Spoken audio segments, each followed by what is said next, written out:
up, everybody? It's Maximilian on Maximilian TV. I know it's been a long time since I've seen you, and I know that there are questions like, where have I been? I've been writing. I've written and published 2 novels, and I've written a screenplay as well. And so that's where I've been. It's something that I learned. It was really hard for me to write and do that work and also be making videos. Something had to give. So I wrote this book called Afterlife, and I'm going to read it for you. Just 1 chapter at a time. I promise it's going to be a good time. I'm making these videos because the people who I've read it to so far have all asked me the same thing. Are you going to make an audiobook? And I was like, well, yeah. And then all these people who don't even know each other, they all said the same thing. I want you to read it, they said. And I heard that so many times that I said, okay. So then when I was performing it, I got a lot of comments that I was fun to watch reading it. So I was like, oh, obviously, I need to do this on my channel. So here I am. I'm going to share my book, Afterlife, with you. It's book 2 in a series called Bedtime Stories for the Intellectually Adventurous. And I think you'll like it. I do. I think it's hilarious. It's about what happens when you die. Don't worry. It's not going to bum you out. It's a satire. So it's a comedy. It's funny. And it's based on a lot of my real life experiences.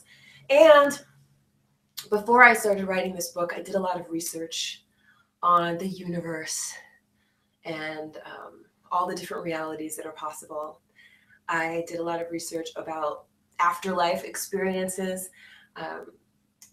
I made a playlist on my channel that shows some of the material that I used to prepare myself for writing this story, because I didn't want to just make up something that's entertaining but doesn't give you anything real. I wanted to give you something real. So this is what I've come up with, this story. It's actually for sale right now. It's on Amazon. It's $4.99. I'm going to put it on iBooks too. It's an ebook for right now. I'm considering doing some print copies as well, but it's an ebook right now, and you can check it out. And you can read the first few chapters absolutely free on Amazon, even like right now. So what else? I think I've told you, why am I reading this book? Well, to entertain you. So without further ado, I'm going to read you the first chapter in my book, Afterlife. I'm going to try and do all the voices and stuff too. All right. So the first chapter is called Less Than Zero. Los Angeles, California, 2026. The City of Angels is an ironic nickname for a town with a reputation for being full to the brim with liars, fakes, and assholes. Every year, thousands of people from all over the world immigrate to Los Angeles. Over 14,000 people arrive every month to try to make their way either in Hollywood or just to some place with better weather. Immigrants to Los Angeles give up their proximity to family, and in some cases, spouses, children, and lifelong friends to pursue their dream of fame, wealth, or just a fucking job that pays actual money. They sacrifice a lot just to get there. Some of them find their way. Others get distracted in the den of life as a waiter at BOA and entirely forget that they came to Los Angeles to pursue an artistic career. And it's these people who are the assholes. It's the guy who moved away from his mom, his high school sweetheart, and his hometown, who misses his family but can't afford to fly home for Christmas and doesn't want to tell them how broke he is. So he makes up a story about booking a modeling job and cries himself to sleep at night because he can't make it home for Christmas for another year in a row. That guy. The 20-something-year-old singer who makes the cut all the way to producers every time she auditions, but in the final round consistently gets passed over because instead of working with the voice coach during the daytime, hustling for a good agent, and hitting all the musical theater and award show auditions like she swore she would when her parents took out a second mortgage on their home to get their little girl to Hollywood, she picks up extra shifts at her hostessing job to make her rent. And because she has a roommate and feels self-conscious about her loud singing, she doesn't rehearse her. And the Rico Suave sharks who swam all the way to Los Angeles from Mexico, London, and Brazil to discover they were just guppies, each of them too. All of these tender-minded people and others like them, full of angst and mad at the world because their choose-your-own-adventure story took an unexpected turn and landed them on an inauspicious-looking page. These are the ones who cut in line at the ATM, pretending not to notice what they've done. That's the guy who sees another car's turn signal and drags his car ahead just those few inches to let the other driver know he's not letting anybody in. That's the haughty woman screaming at the manager of the restaurant. That's the insolent waiter who doesn't give a fuck that he got your order wrong. And that's his lackadaisical manager who doesn't care enough to offer so much as a glass of champagne in condolence. And the rude lady at the gym, and the condescending receptionist, and the snarly talent agent, and every petulant waitress annoyed that you sat down in her section to eat a meal. All of them. Not native assholes, but asshole implants. And suffering clearly.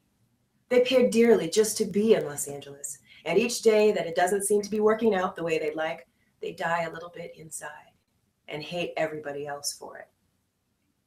It's different for an Angelino. For a person native to Los Angeles, traffic is just traffic. It's not bad, it just is. And it comes as no surprise. Mom and dad, if they're still around, are just a drive away. Ditto, high school sweethearts and childhood friends having to move back home just means 3rd Street and Fairfax Avenue. Less privacy, but otherwise no big deal. And the neighborhood, if it's changed a lot, has only gotten better. It's the end of summer and the weather is warm but not dry. Thousands of delicate purple trumpet flowers cover the sidewalks. Oh, hold on. Sorry. It's the end of summer and the weather is warm but not dry. Thousands of delicate purple trumpet flowers cover the sidewalks. In the little neighborhood tucked into a discreet triangle between Sweetser and La Cienega, where Jimmy Jennings is in bed, alone. It's a 1-bedroom affair with a formal dining room that's been converted into a library. More like a magazine room, really. Only the latest issues, but all the good ones are there. Wine Aficionado, The New Yorker, W Magazine, Details, Wired, Rolling Stone, Dwell, Martha Stewart. The ivory pleated curtains that used to hang in the arched floor-to-ceiling window now reside in a box in the basement, with the other decorations and redundant house things Jimmy unceremoniously stored away in 2006 when his father finally died, the gnarled old thing, and left Jimmy the house. It was the same one he grew up in.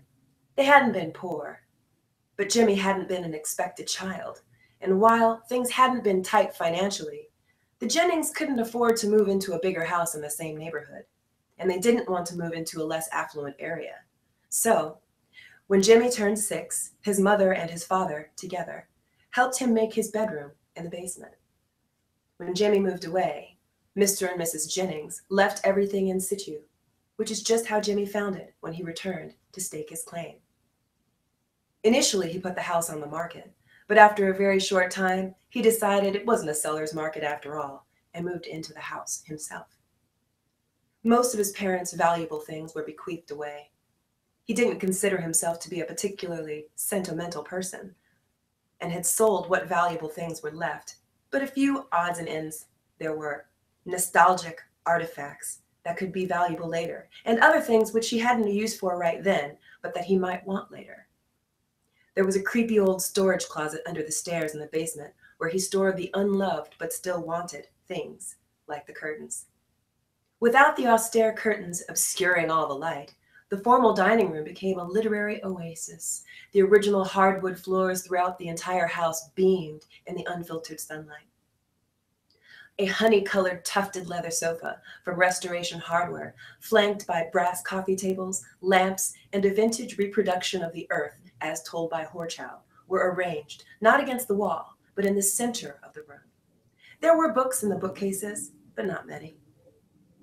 This was the room of a man who lives for the moment. Unfortunately, Jimmy Jennings was a man whose moment had passed. It's the end of the chapter. So that was the first chapter in my book, Afterlife. Check it out on Amazon.com. How you can find it, you can do a Google search and put in Afterlife. And then you can put in my last name, Dafoe, D-A-F-O-E. I'll put the details below. Thank you so much for watching. It's really good to see you. And I'll be back next week. I'm going to live stream every Thursday. And I'm looking forward to sharing the rest of this book with you. All right. I'll see you soon.